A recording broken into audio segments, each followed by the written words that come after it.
అధ్యక్షత వహిస్తున్న సోదరి అరుణ రాంబాబు నాయక్ గారికి, అదేవిధంగా డెప్యూటీసీ మన శారద రవీంద్ర నాయక్ గారికి, అదేవిధంగా మన చైర్మన్ సింధూర రవినాయక్ గారికి, అదేవిధంగా అధికారులకు, వైస్ చైర్మన్ వైస్ డెప్యూటీసీ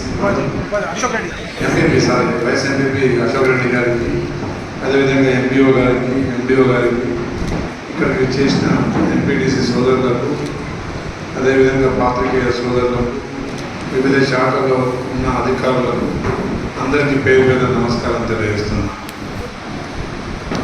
ముఖ్యంగా మరిపేడ పెద్ద మండలం, గిరిజన జనాభా అత్యధికంగా ఉన్న మండలం.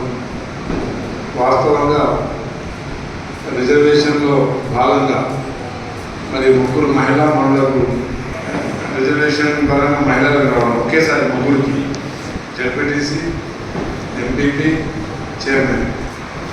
మరి రేపు బీసీ గణన అయిపోయిన తర్వాత రిజర్వేషన్ ఎలా విధిగా ఉంటుందా, మారుతుందా అనేది అది తెలియదు, తొలికి రాలేదు. వాస్తవంగా మీ కాల పరిమితిని పొడిగించాలని చెప్పేసి మేము మొదటి అసెంబ్లీలో డిస్కస్ చేయడం జరిగింది. కాకపోతే